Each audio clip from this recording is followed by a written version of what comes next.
Good afternoon, everyone. Here comes the last person.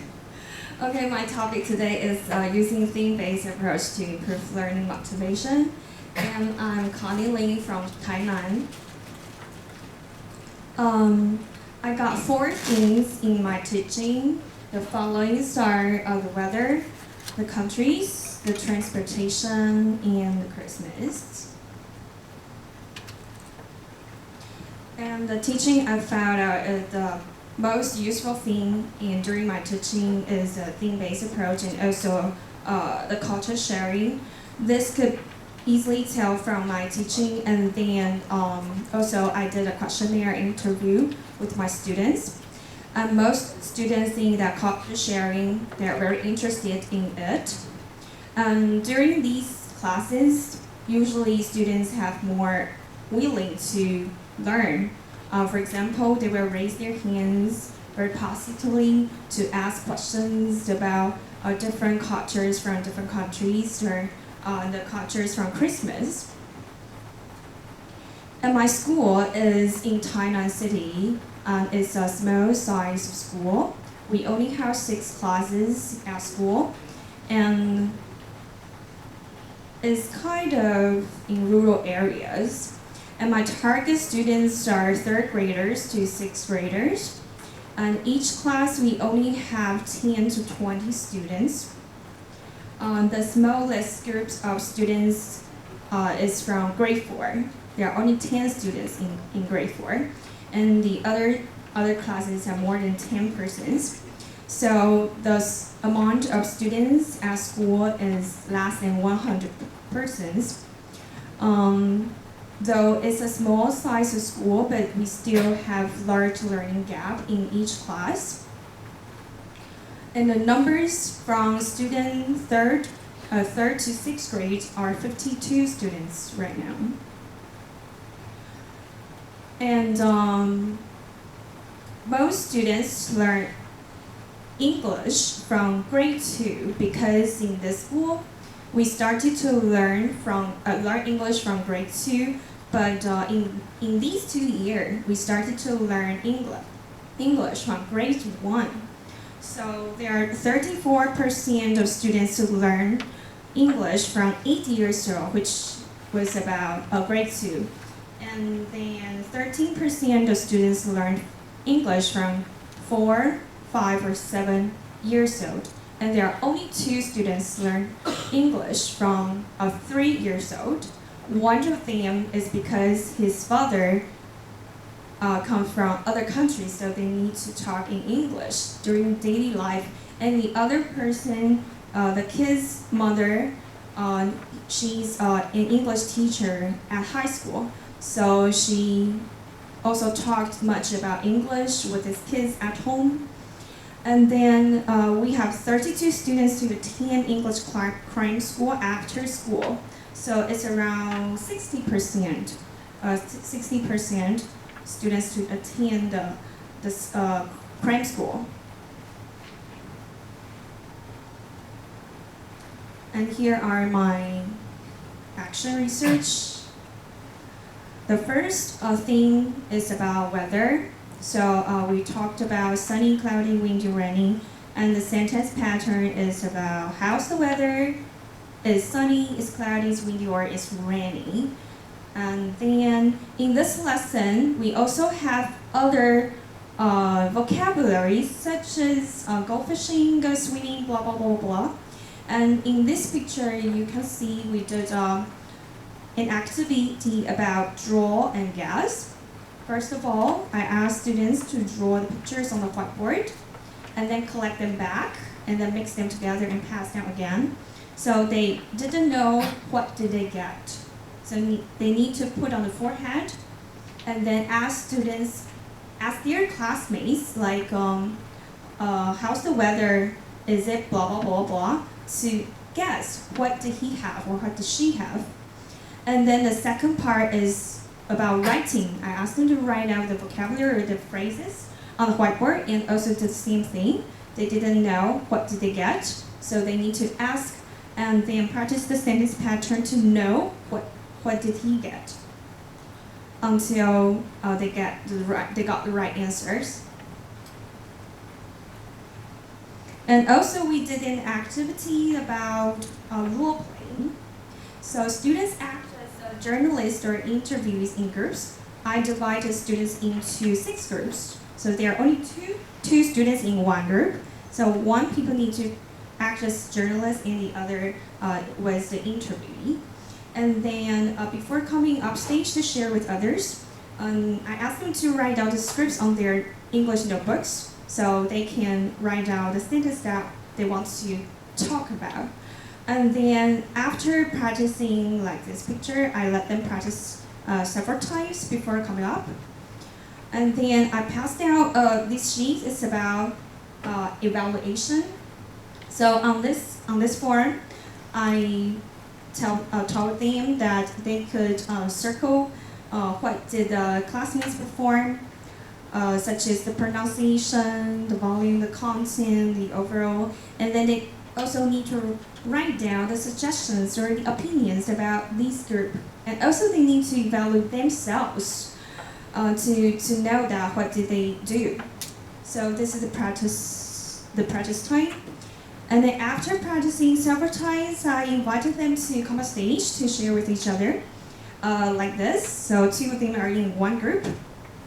So students need to listen very carefully because I will ask them like, what did they hear, and what do you think about they're talking about, something like that. So they will write down the evaluation forms by themselves. So 2 persons need to complete one form like this. And then in this part, you can see that although most of them cannot write in English for each blank, but they try. For example, it writes, "I think they're good," and "overall is excellent." This is a very good sentence. Even though that this girl cannot write in English, but she still try, "I think," and then writing Mandarin Chinese in the following. And then also, students need to evaluate themselves too, so they will think about, oh, I performed better than last time. This time I speak louder, something like that. The pronunciation is, I got improvement as well. So this is thing 1. And the thing 2 was about the countries which students were interested more. The vocabulary are the countries' names such as Taiwan, Japan, New Zealand, America, the UK, and also other countries, but I just put 5 of them. And the sentence patterns is where I'm from, blah, blah, blah. Excuse me, the picture was a little bit darker than others. This is a world map. I asked them to point out that where's Taiwan, where's Hong Kong, where's New Zealand, where's America. And it's good to know that students have basic knowledge to know like a certain country, like where is it. And it's good to know that it's very important for me to let students know where their country is. Okay? All right. And then the culture sharing is about I introduce the culture in each country. And then I will ask them to write down what do they know about that country. So this is the Taiwan's part, and this is the part is about New Zealand. This is a cute bird, but it's a little bit dark. So during this thing, we did the KWL chart for the first time.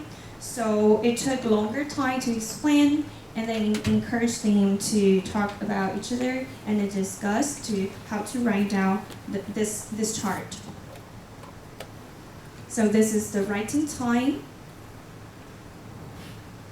They chose to write the KWL charts about Taiwan, New Zealand, Japan, and America. And then this is the parts of Taiwan. It's a little bit small. So they wrote down what do they know about Taiwan, and what they want to know, and then what do they learned. And also the parts in New Zealand, what they have known. And they can also check on the internet and then write down. And this boy wrote down Air New Zealand, Sky Tower, Parnell, One Tree Hill. And then he said that he searched on Google and Yahoo.